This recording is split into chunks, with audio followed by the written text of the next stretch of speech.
Hey everybody, happy St. Patrick's Day. Hopefully you're wearing your green today. This is about the only day that I'll wear green, but usually I go blue, go Michigan, but today we'll go green. So hopefully you all are doing well. Hopefully you're having a nice day, and hopefully you're staying healthy. So I hope you all are staying healthy and taking care of yourselves. If you need anything, make sure you please send me a message. Please shoot me a message on Remind or Google Classroom. I'd be more than happy to help you out. So your EQs are due today. We're still going through with those, and those are due tonight at 11:59. Make sure you submit those on Google Classroom. Either submit your Google Doc, or if you did it in your notebook, take a picture and you can upload your file, your pictures on there, and then submit those to me. So those of you that have submitted in, thank you. I did grade those and return those back to you. Those that haven't, make sure you get that done by 11:59 tonight. Today we're talking about Unit 5. We're continuing with Unit 5, Political Participation. We are talking today about probably the most common way that people participate in politics, and that is elections and voting, right? So we're talking about voter choice and voter turnout, or I guess voter turnout, whether a person is going to vote or not, whether they're going to show up to vote, and then voting choice, who that person, that individual will vote for in an election. So we're talking about the roles that individual choice and state laws play in voter turnout in elections, right? We're talking about structural barriers, political efficacy, and demographics, and how those can impact voting turnout and voting choice. So if we're talking about structural barriers, right, we're generally talking about things that prevent a person from voting. We know that almost all procedures have been banned. These types of procedures have been banned by the Voting Rights Act of 1965, which basically makes it illegal for any procedure or device that's going to keep a person from voting. However, there are still a few things necessary in order to vote. You have to be registered to vote, right? You cannot vote if you're not registered, right? So make sure you get registered to vote. It's really easy when you go to the Secretary of State, just register to vote, right? But if you're not registered, you can't vote, right? Some states have photo identification laws that when you go to vote, you have to have a photo identification to validate you are who you are. And again, that's an attempt to reduce voter fraud, right? But you have to be able to prove you are who you are. And if you don't have photo identification, if you have lost your photo identification, if you can't find it, right, then obviously you cannot vote. And then also to your voting precinct, right, your home residence is where you register to vote, and that's where you have to vote at, right? There are, you can fill out an early ballot, an absentee ballot, and submit that early if you're not going to be in town. But let's say, something comes up and you can't make it to the poll that day, or you're out of town, or, whatever. So if you're not in that precinct, if you're not at that polling place on the day of the election, you can't vote, right?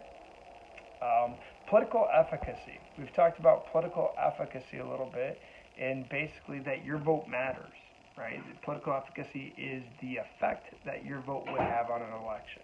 So if you have a high level of political efficacy, you are more likely to vote.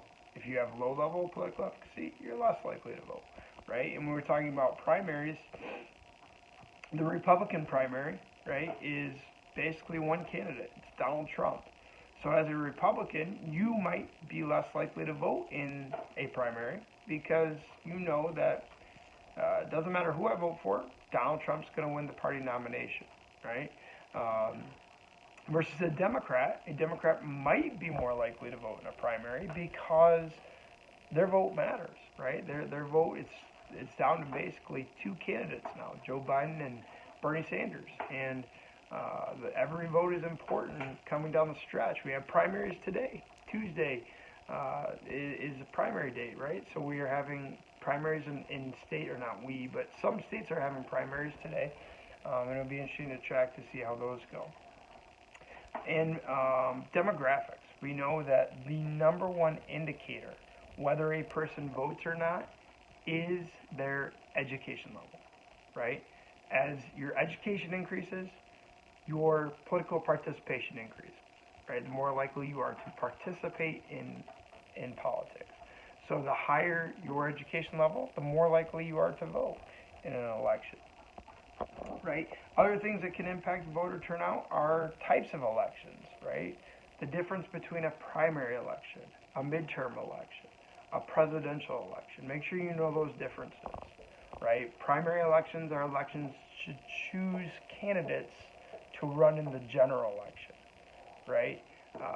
So we're choosing the candidate. We know Donald Trump is going to be the Republican nomination, and we're choosing the candidate in these series of primaries, these 50 state primaries, to find out who's going to run for the Democratic Party, right? A midterm election is a general election. It's in the middle of a presidential term where we choose 1/3 of our Senate and 435 House representatives in the United States. And then a presidential election is also a congressional election where we still choose 1/3 of our Senate. All 435 members are up for election every 2 years, right? And during presidential elections, which occur every 4 years, those coincide with congressional elections. So we're going to be electing our Congress members, 1/3 of the Senate, 435 House reps, and President of the United States. And obviously the presidential elections tend to elicit the highest voter turnout. People want to vote for the president. People feel that presidential elections are more important, right? So they're more likely to vote in those types of elections. Demographic characteristics of political efficacy or engagement are used to predict the likelihood of whether an individual will vote, right? We talked about education is the number one indicator on whether a person will vote. Their income, right, generally can impact whether they vote and who they vote for. Their gender sometimes, the region in which they live, right, their job, their family, all of that, right? Their family is the number one indicator on who they will vote for, right? Education is if a person will vote, family is who an individual will vote for, right? And factors influencing voting choice include party identification and ideological orientation, right? We know that Republicans vote Republican. Democrats vote Democrat, right? Conservatives tend to support the Republican Party. Liberals tend to support the Democratic Party, right? So that does play a big role, right? That's probably your family. When we talked about political socialization, your family has the biggest impact on your political socialization.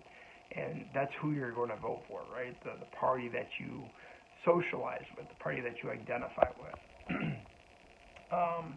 And then that's going to impact who you're voting for in the future, right? Candidate characteristics. If you look at the 2016 election, right, we had two big personalities running in that election. You had the businessman Donald Trump, the Celebrity Apprentice host Donald Trump, right? And we had former First Lady Hillary Clinton. We had two big personalities running in those elections. So sometimes the candidate characteristics, who that person is, the name of that person, the name recognition that comes along with it can impact who an individual will vote for in an election.